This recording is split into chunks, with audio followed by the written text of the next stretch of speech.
Еще раз здравствуйте. Темой сегодняшнего семинара является мое учение о теле человека. И подтема это есть метод регенерации тела человека посредством действия души. В данной теме я рассматриваю прежде всего структуру развития души, которая вокруг себя организовывает тело человека. И при этом физическое тело человека я рассматриваю как тело, аналогичное физическому телу Бога, с точки зрения восприятия человека. Тогда получается, что духовное действие Бога по организации своего тела – это все равно, что физическое действие тела души. Вот здесь надо очень быть внимательным к этому термину, что есть понятие тела души, изначально существующее в виде, например, информации тела человека, да, но в душе. И при этом для Бога информация тела души как таковое, значит, понятие, скажем, да, и информация физического тела человека, это есть один уровень понятия. И когда мы выходим на восприятие уже Бога с этой точки зрения, то мы видим, что Бог построил, например, свое физическое тело после того, как одухотворил внешние объекты информации своим желанием, своим действием. И тело приняло вид человека.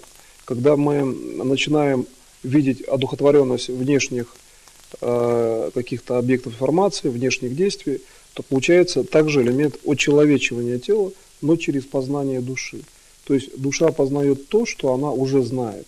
Когда мы этот элемент начинаем рассматривать, то здесь, в принципе, любое даже тяжелое заболевание человека становится вполне преодолимым только потому, что душа узнает свое здоровое состояние, выраженное в виде, например, здорового физического тела человека. И получается, что для того, чтобы срегенерировать свое физическое тело, прежде всего нужно сделать так, чтобы душа фактически как бы узнавала то, что она до этого сделала по аналогии с физическим телом Бога, но в восприятии человека. То есть душа должна рассматривать систему понимания физического тела Бога как развитие тела человека в бесконечность. Получается, что речь идет о том, что дух и душа человека сконцентрированы, например, в сознании, да, в идее, предположим, вечной жизни.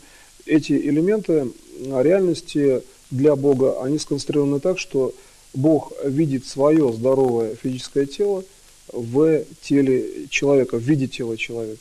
То есть для того, чтобы Бог познал для людей, с точки зрения людей, познание Бога с точки зрения людей, свое физическое тело в здоровом виде, люди должны иметь здоровое физическое тело. И в связи с этим вот задача именно регенерации, восстановления тела, это есть задача следования именно задачам Бога, по сути, в плане вечного развития своего же физического тела. То есть, чтобы Бог был, собственно говоря, так по человеческому уровню уверен, да, что его физическое тело, при этом оно такое же, как тело человека, было вечным, то получается, что он должен создать элементы развития мира такие, что физические тела людей тоже вечны. И тогда человек, уверовав, да, в свое вечное физическое тело, создает веру Бога о вечности физического тела по отношению как к своему телу, так и к телу человека. Здесь я специально ввожу термин вера Бога в, например, вечность, да, своего физического тела. То есть мы видим, что Бог вырабатывает такой элемент, как вера, путем распространения физического тела человека в бесконечное развитие. И при этом выработка этого элемента происходит по аналогии с тем, как верит человек. То есть если человек верит в Бога, то Бог верит в человека. Вот именно элемент веры, он совершенно адекватен как у Бога, так и у человека. Поэтому вера – это есть прямой канал связи Бога и человека. И поэтому на вере и построены все религии. Здесь ясно совершенно, что веру формирует сам Бог. И получается, что Он же формирует в том числе и свою веру, фактически как бы, да, для себя, а по сути, как бы для себя Он формирует для человека, чтобы человек воспринимал его собственное развитие. Ведь человек видит, что Бог развивает мир. И в связи с этим он развивает, например, да, свое физическое тело. Человек выходит в космос, в космическое пространство, одеваясь в некие скафандры, но при этом, чтобы выйти в космическое пространство, необходимо, чтобы человек фактически как бы рассчитал систему своего жизнеобеспечения. Для этого он должен знать элементы материального, там, природного мира, например. И данные элементы мира – это и есть, по сути, в общем-то, проявление Бога по отношению к человеку. То есть Бог дает возможность познать природу, построить, предположим, скафандр, но если мы это делаем за счет сознания, то фактически человек, значит, может создавать собственную среду обитания только за счет сознания, так как это делает Бог по отношению к его телу. Тело вечное Бога, оно вечное, в общем-то, везде. Неважно, там, вакуум это или, да, физическая среда, наполненная кислородом. Бог обладает возможностью создать, например, там, кислород. Пусть даже локально, там, в рамках задачи своего обитания, предположим, в вакууме. И создать температурный режим, да, для нормального функционирования обычного человеческого тела. Когда эти явления пересекаются, то есть возможность создать это Богом и, значит, желание человека выйти в космос, появляется такая структура, как скафандр. То есть все будущее развитие техногенное совершенно конкретно можно рассмотреть в виде того, что будет в следующем элементе развития цивилизации. Стоит только лишь поставить задачу такой, как она есть. Вообще, в обычной даже математической постановке, но исходя из того, что физическое тело Бога, оно обеспечено, при этом оно является физическим телом человека, и оно самообеспечено в любой среде. И отсюда вот любой формальный механизм вычислений того же скафандра, что он должен в себе содержать, и так далее, это будет следствие этой постановочной задачи, и будет сразу понятно, что делать, например. А другой вопрос, что любые скафандры, любые системы там, замены, да, жизнеобеспечения нормального человека в виде там, приборов, неких внешних элементов управления, таких как лекарственных средств, это есть система, по сути, как бы внешнего управления, направленная на временную компенсацию просто нормального состояния, да, тела.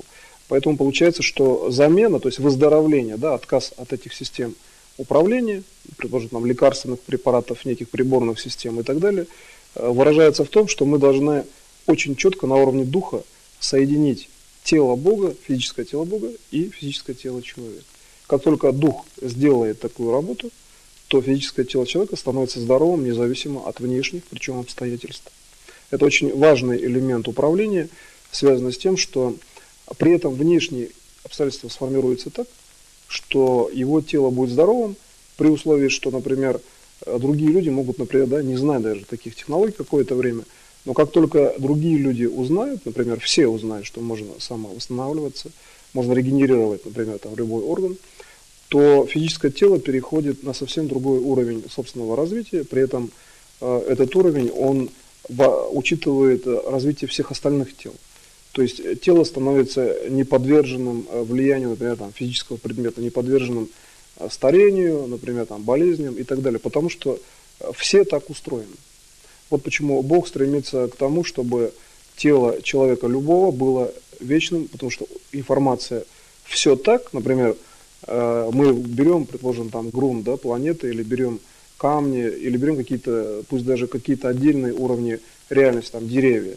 Когда мы знаем о том, что унификация существует по принципу устройства мира, мы можем вполне сказать будущую прогнозную систему развития данного мира, например, для деревьев, для камней, предположим, и так далее. И когда мы говорим, что именно все так устроено, да, например, один тип деревьев или один тип камней, камни могут существовать миллионы лет, не меняясь, деревья там какой-то конкретный промежуток времени, то мы унифицируем свое восприятие, свои знания до того уровня, что душа человека и дух Бога это может быть единым уровнем в познании, что стоит только сравнить какие-то элементы и дать какие-то, ну, предположим, унифицированные выводы, мы сможем опознать, что дает Бог, именно Бог, например, если мы, ну, как бы рассмотрим вот это вот понятие духа, которое, значит, предположим, если мы рассмотрим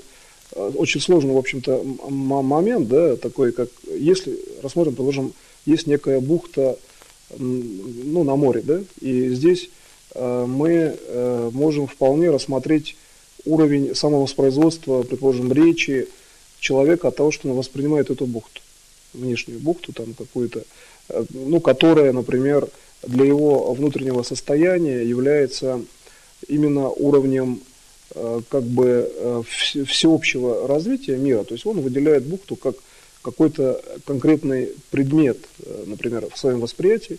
Тогда получается, что дух Бога воспринимает данную бухту как развитие души человека в своем собственном восприятии. То есть здесь воспроизводство речи, например, человека поставлено на уровень естественного процесса у Бога. То есть слово воспроизводится так же, как воспроизводится слово Бога.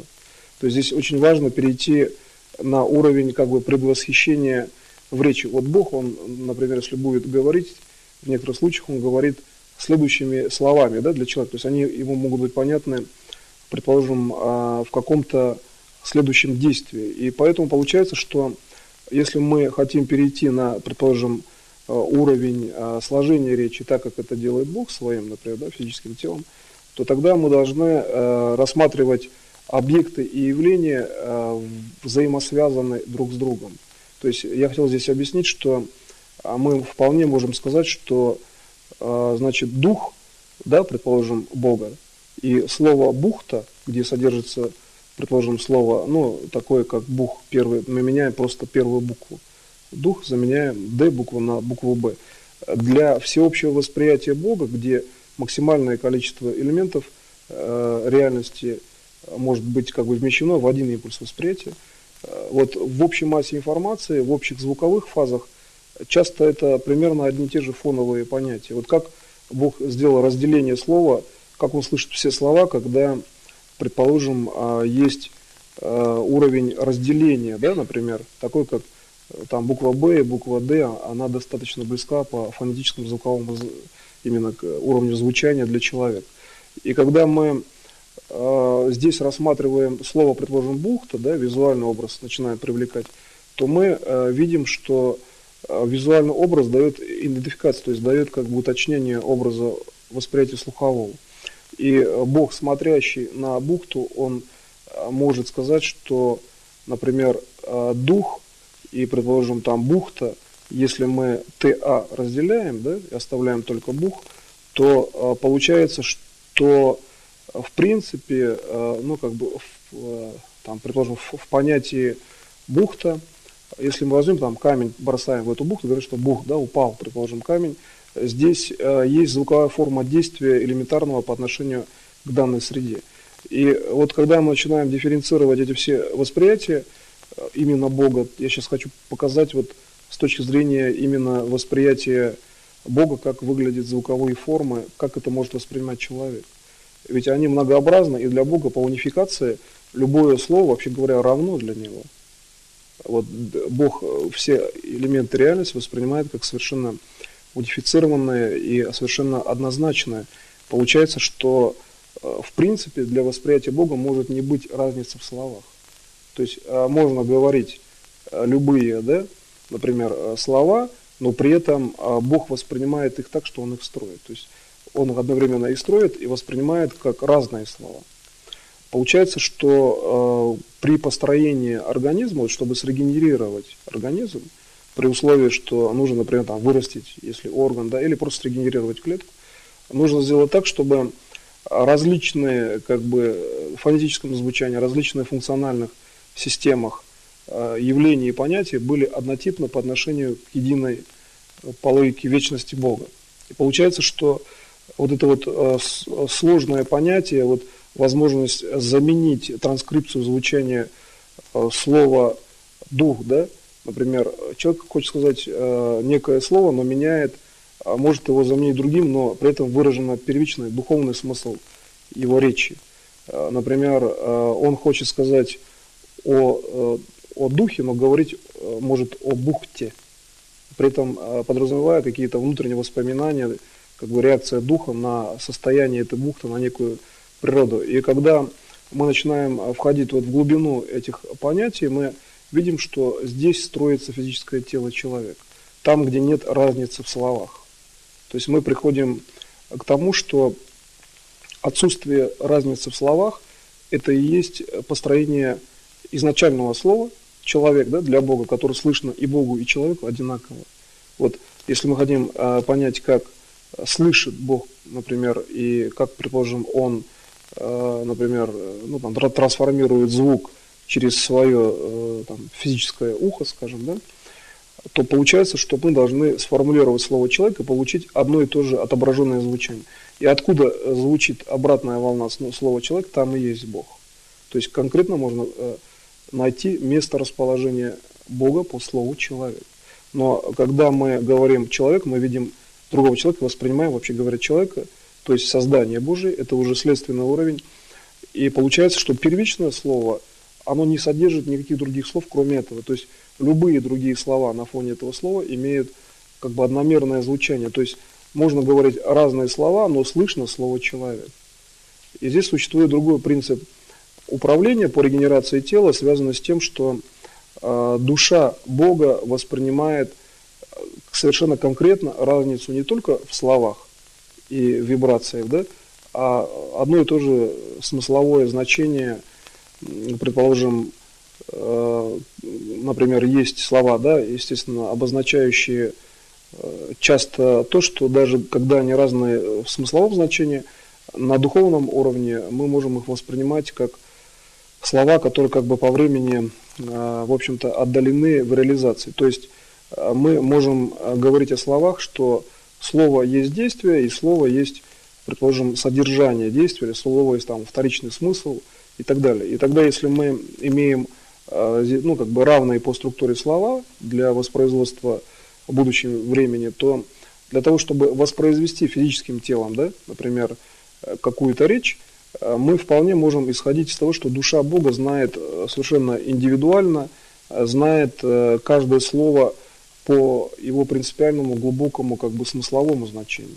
То есть Бог воспринимает слова по сути, поэтому для него без разницы, в принципе, какие слова говорятся. От чего Бог присутствует везде и видит информацию на собственном сознании, потому что Он воспринимает суть любого явления, в том числе суть слова. Тогда звуковая форма вообще не имеет никакого значения, хотя, казалось бы, да, парадокс некий, что звуковая форма – это и есть содержание формы и слова, но если я скажу, предложим в слове, например, диктофон, скажу слово, например, кинокамера, да, или фотоаппарат, при этом я могу сказать, что я охватил какую-то область, которая относится к технике. Но если я хочу сказать, что все они занимаются фиксацией некой реальности, там, звука, изображения, да, звука и изображения одновременно, то, в принципе, об этом зная, я могу слышать разные слова, но воспринимать их как бы основное действие. Да?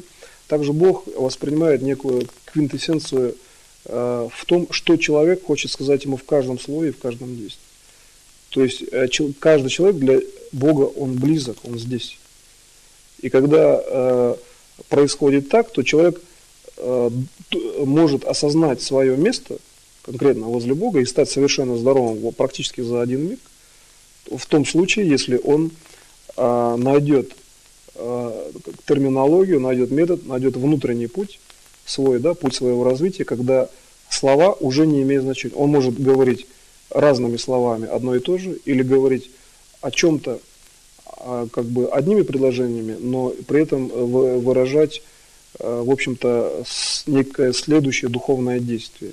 То есть тогда, когда слова не имеют значения, тогда и есть искреннее состояние Бога по отношению к человеку. Так воспринимает человек Бога, но ведь Бог всегда искренен к человеку. И получается, человек вводит состояние искренности самостоятельно. И здесь мы видим, что совершенно здоровое тело человека – это есть тело, самопроизвольно формирующие слова. То есть слова, исходящие из тела. Не потому, что они логически существуют, да? А потому что тело человека реализует слова в плане божественного развития самого тела. Тогда слова стелятся мягко, легко, и они ложатся точно. И в этом плане, когда, например, идет принцип именно преодоления, то есть стараться заменить одно слово другим, с сохранением духовного, да, изначального божественного значения слова, когда для Бога без разницы какое слово, и переходить на логический уровень управления связанные с тем, что льется, ну, там, чистая речь, совершенно логический уровень слов, все прекрасно, как бы чисто и уверенно идет речь. Совместив эти два уровня, мы видим мышление Бога по отношению к человеку. То есть, как Бог замыслил человека изначально в человеческом плане мышления. То есть, придав своему мышлению человеческие функции, чтобы человек смог познать его мышление, как он вообще, значит, сделал, да, это управление по отношению к человеку, когда для него все едино. И более того, ведь Бог формирует все в реальном моменте времени, в том числе и слово, и смысл, да, данного слова. То есть, получается, в момент формирования он может изменить его смысловое значение. Бог, который управляет всей реальностью, если ему сказать, например, дух, и человек понимает дух как элемент духовного, да, управления, есть понятие дух как некий там, например, там дух, например, там на, значит, уровне восприятия человека, это может быть просто дух человека как таковой, да, не дух действующий от человека, а как бы дух внешний, ну и так далее. И если мы имеем многоракурсовый уровень, то Бог может заменить его, сказать, например, Бог, добавив потом «та» в своем восприятии, и через восприятие человека воспринять то, что человек мог бы сказать дух данной бухты. То есть диалог между человеком и Богом возможен словами. И когда, значит, мы произносим данное, например, слово, то мы вполне уверенно можем идти вперед, ибо слово есть от Бога, да, один из канонов управления, когда мы можем это слово преобразовывать в действие до начала его действия самого слова, мы можем в движении менять смысловой уровень слова так, чтобы тело взаимодействовало со словом гармонично. И вот стоит только выйти на этот уровень, то и мышление будет гармонично по отношению к самому человеку, если человек мыслит словами. Но если он, например, мыслит образами или просто видит и понимает информацию, то понимание – это есть отражение самих элементов реальности, звучание слов, как бы. Музыка слов, да, музыка понятийного аппарата внешнего мира по отношению к человеку. Так вот этот понятийный аппарат сформировал исключительно Бог для вечного развития. Вот если вы хотите увидеть, где есть действие Бога, то для вечного развития это и есть этот уровень управления. Здесь я специально где-то усложняю вот именно такой лекционный, что ли, материал, для того, чтобы увидеть, что как работает, например, там, физическое тело человека в управлении от слова, да, или к слову, и при этом как слово воспроизводится состояние физического тела. То есть смысл данного управления в том, что человек находится в состоянии физического тела, которое приближено или там равно в определенных действиях состоянию физического тела Бога, и тогда тело реализует слова. Значит, реализует слова, которые направлены, например, там, на макроспасение, на достижение действий, да, этого тела, потому что тело находится в гармонии. Не потому, что человек сначала там что-то промышляет, потом он начинает думать, как реализовать данное слово, а слово и действие совпадают в состоянии физического тела. Вот, в общем-то, суть данного управления, данного процесса в том, что если Бог может придать любой смысловой оттенок любому слову в изначальном действии, то здесь человек придает однозначное всегда значение, направленное на вечное развитие самого человека, в любому слову, которое воспроизводится в гармоничном состоянии его тела. И отсюда, исходя, мы вполне можем сказать, что тогда, в принципе, и для человека, в общем-то, без разницы произнесения определенных слов, потому что он видит реальность сам. Как только он видит реальность, ну, совершенно адекватно и на любом расстоянии, то вот этот уровень преодоления звукового звучания, как бы, слова, его там, фонетического, синтаксического уровня, когда человек преодолевает такой уровень, он начинает видеть на любом расстоянии. То есть преодоление словесного фиксированного, там, например, статуса слова, это есть также все видения практически, потому что человек попадает в рамки реального мира, где Бог строит данный мир. Тогда он не ошибается, например, в прогностике, да?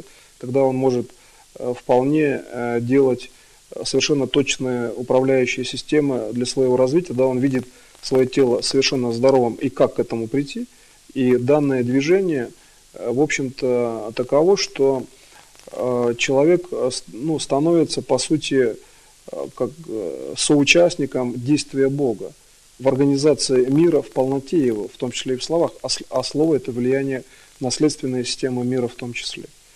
И при этом понятие преодоления, значит, звучание, то есть значение слова, оно еще заключается в том, что человек вносит свое управление в то, чтобы, например, там какой-то сформулированный диагноз, да, не был реальным диагнозом для человека в следующую секунду. Стоит только преодолеть эту последовательность отрицательных слов, как бы, да, которая содержится в неком, нежелательном диагнозе для человека.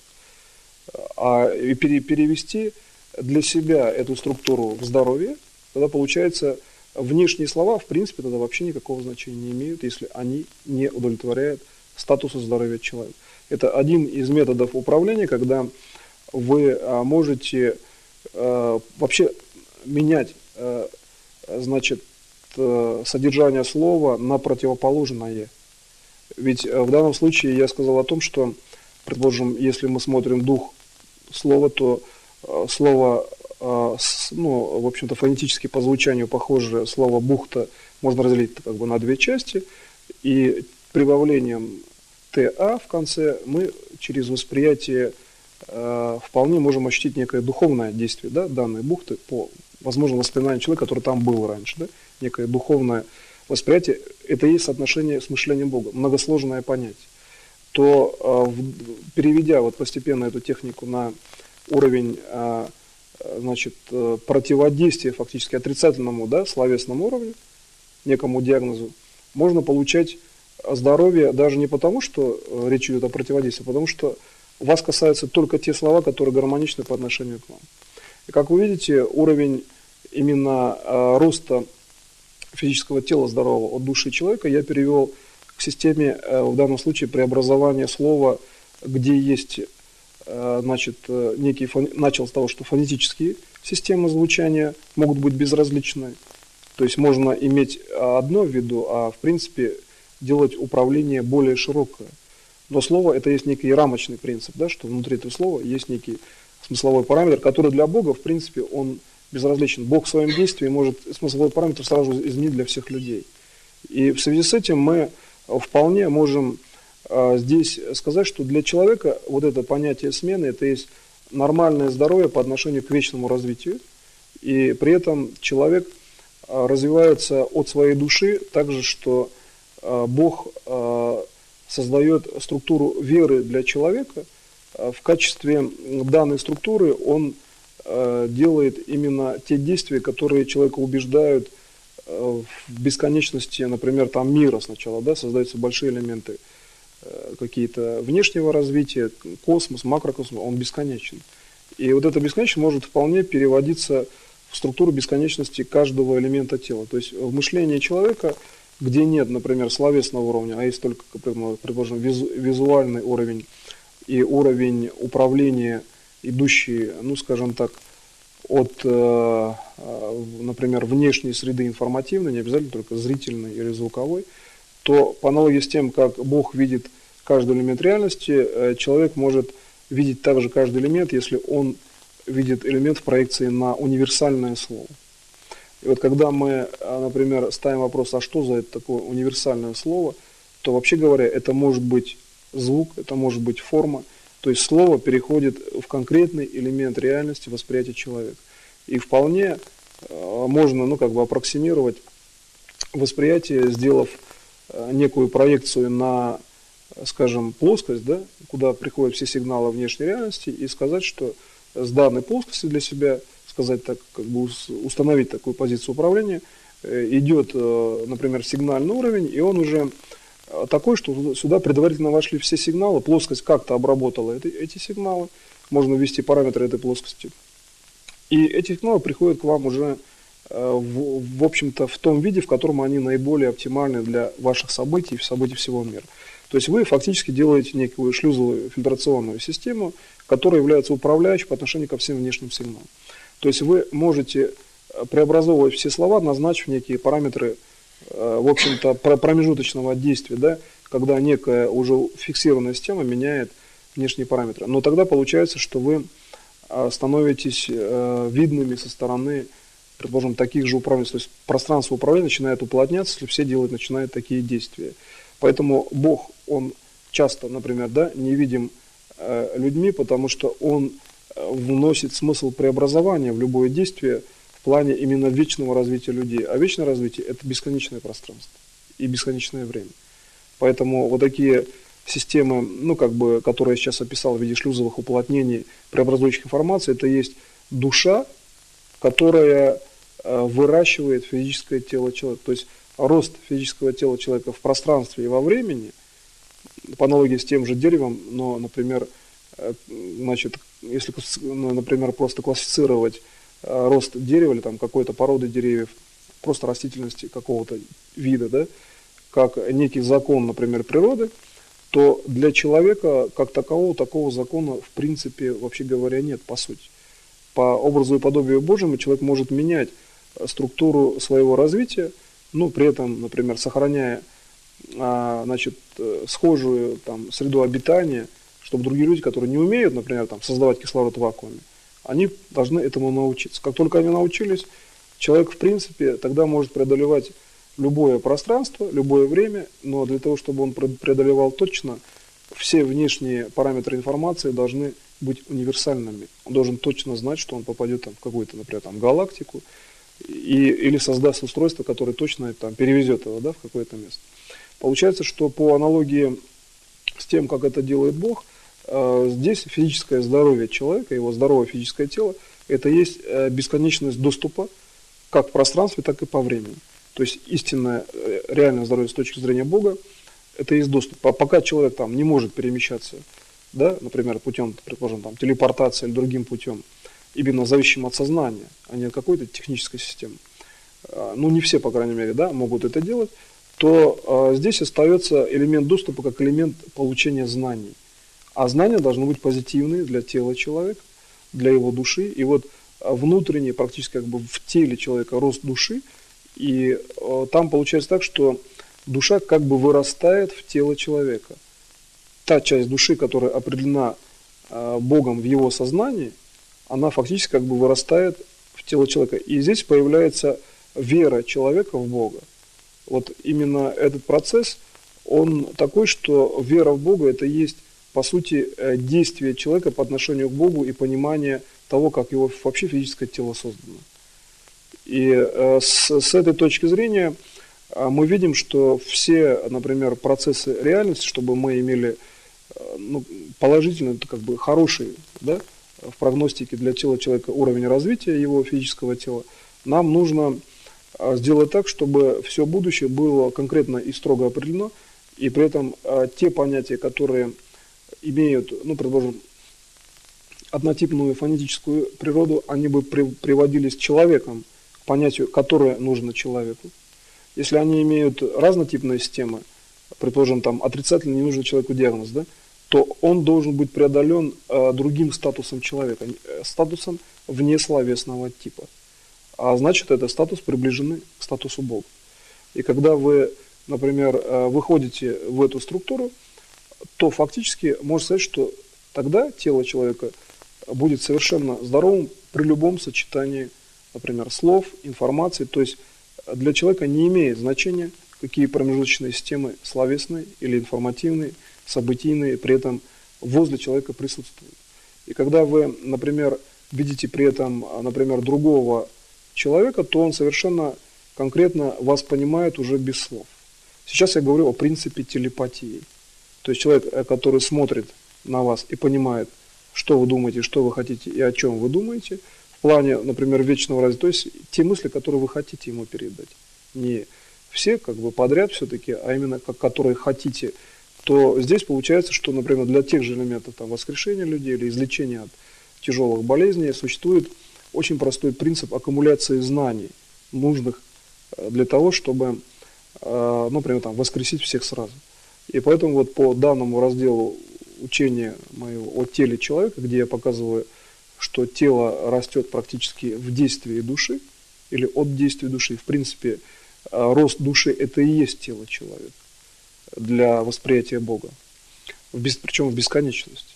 мы видим, что здесь вполне, в общем-то, четко можно определить, что, например, критерием, да, физического состояния, например, предположим, там, здоровья человека или, например, событийной картины, этим критерием является уровень, который, прежде всего, заложен как в душе Бога, так и в душе человека. То есть Бог и человек имеют практически, в общем-то, связанную природу по строению своего собственного тела. То есть это некий мостик, который идет из тела человека и напрямую касается именно тела, физического тела Бога. То есть души человека и Бога, они соединены вот этим своеобразным мостиком, который состоит из того, что это дух всех вместе взятых людей и дух Бога одновременно. Этот мостик, это есть вот эта субстанция. И когда мы, например, начинаем развивать духовную структуру людей в плане вечного развития, то мостик укрепляется. Мы можем по этому мостику вполне ходить и оздоравливаться. То есть стоит только этот мостик иметь, мы начинаем приближаться к Богу, к физическому телу Бога. А как я сказал, если человек найдет путь преобразования словесного плана, то он окажется возле Бога, он становится вечно здоровым. Ведь многие критерии достижения, например, структуры Бога, это есть, например, уровень молитв, уровень медитации, уровень преобразования слова или образа для того, чтобы оказаться в том месте, где Бог сделал человека конкретного вечным. То есть он фактически ему назначил некую, задачу его собственного развития этого человека, где он должен выполнять задачи Бога. То есть как только человек, в общем-то, в логике понимает задачу перед Богом, он быстро оздоравливается, имеет нормальное здоровье и движется в сторону вечного развития. В общем-то, это можно и так трансформировать.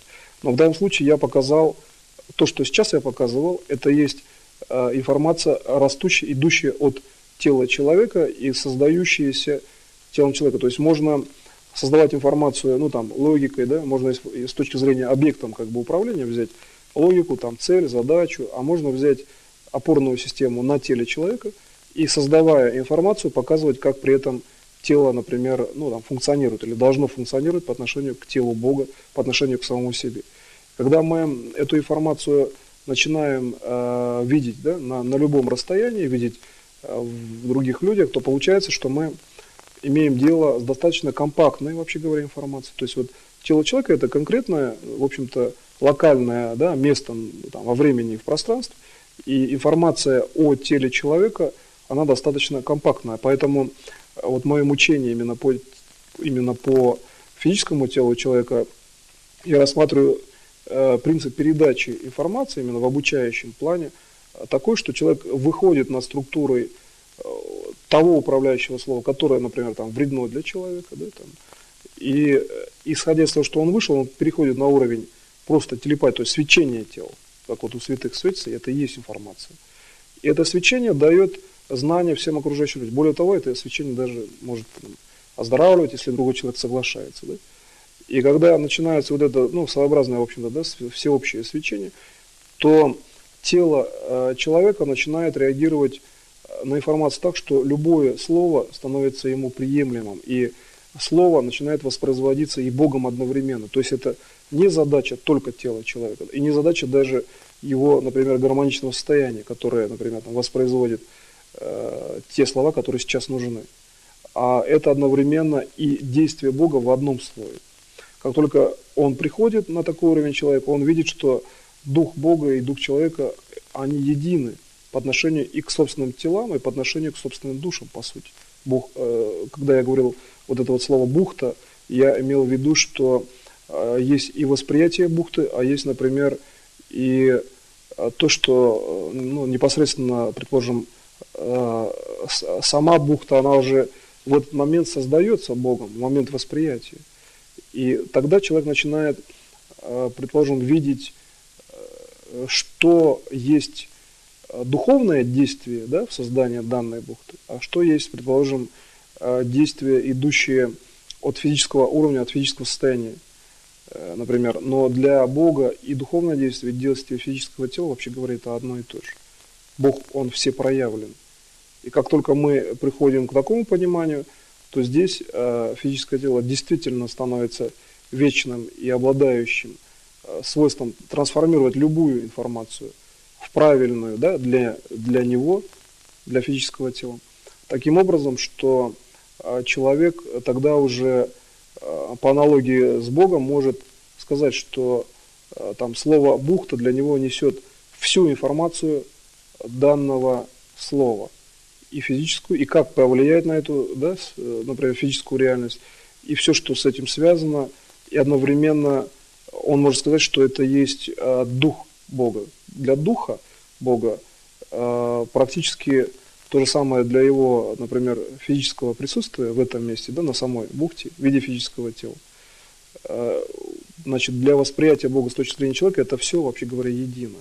Человек может увидеть физическое тело единого Бога на этой бухте, когда он поймет, что его физическое тело и его духовное состояние это есть единый фактор, и ему не обязательно различать, ну там, разделять слово «бух» от слова, например, «дух», «бухта» от слова, например, тот же вариант «дух», да, потому что ему достаточно там увидеть Бога в этом месте. Как только он увидит Бога, он увидит все происходящее и все, что с этим было сказано, что хотел ему сказать Бог здесь. И когда он начинает это видеть, то получается, что он одновременно с Богом создает любую реальность, в том числе реальность вечного развития самого человека. То есть он может заменить слово, например, бухта или там слово бух на слово дух, и через духовное развитие быть вечным везде, но уже волевым усилием самого человека. Тогда он может сделать там не бухту, а, например, поле. А транскрипция поля по отношению к духу, она совсем другая. Это уже человеческая транскрипция. Значит, в принципе, например, если ввести такое понятие, как бухта вечности, да? Как понять? Ну, например, вечность, ну, в принципе, там может быть бухта, некая там, в космическом пространстве. Но тогда получается, что она это и есть путь, когда уже там реальная для Бога, дальше реальная вещь. Для человека он еще будет думать. Хорошо, бухта вечность, ну пройти миллиард километров, а дальше точно ли вечность, да? И получается, для Бога понятия, они совершенно однозначны, но, например, поле вечности для человека это однозначное понятие. Если он попадает в поле вечности, он, да, в поле вечности находится. Поэтому, когда человек вводит, например, транскрипцию собственного управления в познание, это становится человеческим и уже Божьим одновременно, ибо Бог научил человека так действовать. Но при этом разница в том, что начало обучения, да, например, на слове бухта или в общем-то не суть важно, на любых других словах, которые могут иметь внутреннее содержание и действие, да, одновременно в плане, например, там, вечного развития, можно привести в принципе любой другой пример. Главное показать, что Бог меняет одновременно со словом и действием, может вообще изменить смысловой принцип самого слова в момент его организации. И одновременно для всех людей, то, учитывая, что Бог это делает иногда или, например, не делает это, да, дело Божие, то мы вполне можем сказать, что дело человеческое, там, построить на этом поле, например, там город, да, или развить это поле, там, бесконечное развитие с точки зрения технологии вечной жизни. То есть мы можем, что хотим, на данном поле построить. И когда мы, предположим, дальше начинаем развивать с этой точки зрения структуру роста физического тела от души человека, то мы видим, что физическое тело человека это и есть душа. Как самого человека, но это и есть душа Бога в том числе. И когда мы эту позицию осознаем, нам становится понятным, как Бог видит, как Он слышит, да, как Он ходит, то есть физические моторные функции Бога. Потому что, например, организация тела Бога, она все-таки другая, по сути, он постоянно ее организует и понимает, как он это делает. А когда он, например, это понимает, ясно, что тогда тело вообще, в принципе, неуязвимо, потому что он может организовать его где хочет. На основе сознания, духа и на основе, в общем-то, того, что его тело, оно неразрушимо реально. По сути, всеобщей гармонии ну, как бы с вечной средой, фактически, и с бесконечным развитием. Он же строит систему бесконечного развития. Поэтому получается, что стоит только правильно начинать строить систему бесконечного развития, тело также становится вечным. значит, на физическое тело человека имеет, в общем-то, влияние даже архитектура, какие-то внешние события, да, и чтобы эти явления были расположены человеку, человек от этого был, например, там, более здоров. Предположим, простой вопрос: как оздоравливаться, идя по городу и видя какие-то знаки, да, какие-то здания, какие-то там плакаты и так далее. Для этого надо просто преобразовывать в своем сознании, как бы ставить фильтр, уровень физического тела Бога, то есть на ту же самую проекцию, и получать только преобразующий положительный фактор. Ну, самый простой, казалось бы, путь, да? Но этот механический, в общем-то, путь, он может быть несколько утомительный, все время что-то преобразовывать, а как вот гармонично войти в систему, надо с Богом строить данный мир одновременно. Тогда получается, что тело соучаствует, то есть оно помогает происходящим там процессам в этих зданиях. Оно реагирует на все как на свое, ну, в плане вечного развития. То есть это нужно телу для вечного развития. Не зря физическое тело человека оказалось здесь и идет, например, в каком-то там конкретном месте, да, и, в общем-то, реагирует, предположим, на конкретные события.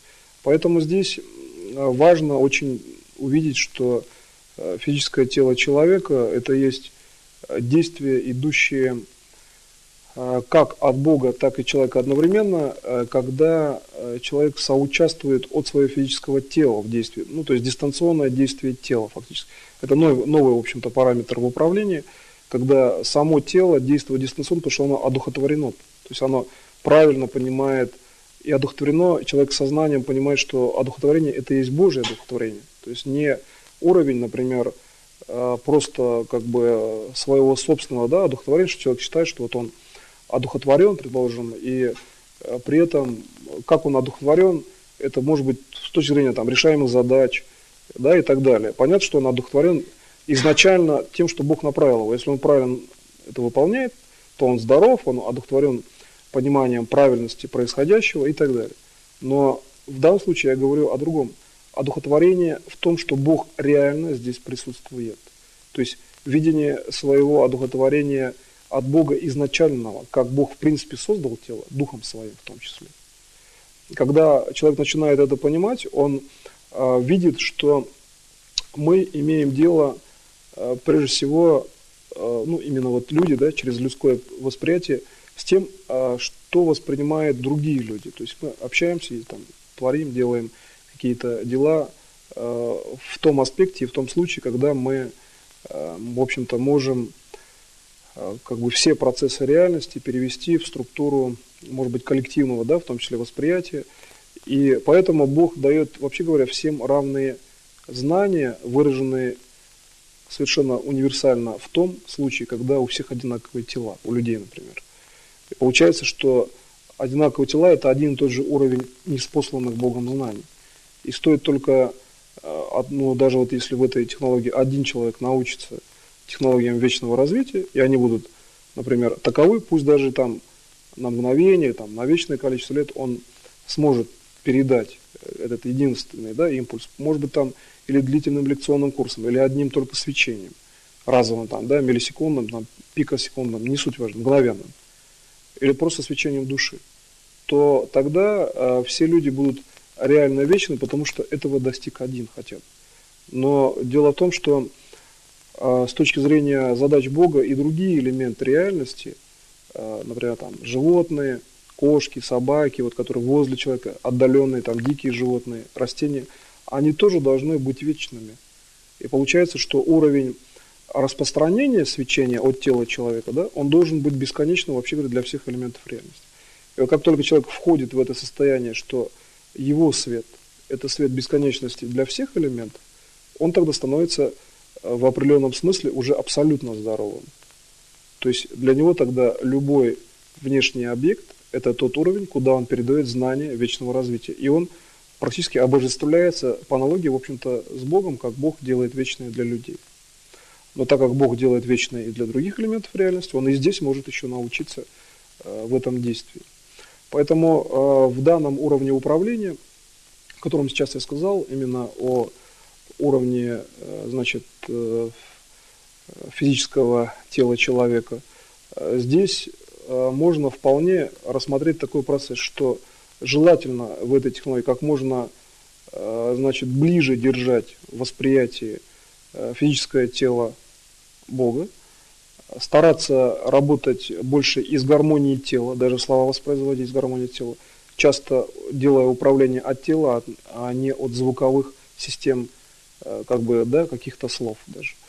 И когда вы делаете управление, надо выходить на тот уровень, где вы очень ясно и достаточно там быстро видите на уровне так называемого, ну, например, там, телепатии, и помогаете уже в реальном времени всем, кто вас окружает. И основное – это макрораспространенность тела, хотя оно находится в одном месте и в одном времени, на все явления мира. Тогда у вас абсолютно здоровое тело, имеющее именно вечное развитие.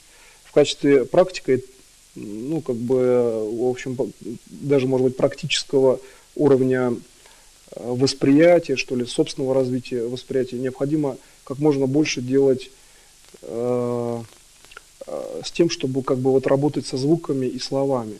То есть преобразованный звук, как можно его перевести в нужное вам звучание слова, но уже на уровне души. То есть, если я говорю там какое-то, например, меняете окончание в слове, да, а получаете то же самое управление, как от слова, где окончание не сменено. И вот этот принцип управления вам позволит любые элементы реальности переводить в позитивный для вас уровень, для вашего физического тела, и позволит вам достаточно активно управлять и помогать другим. На сегодня я данный семинар заканчиваю. Спасибо большое за внимание.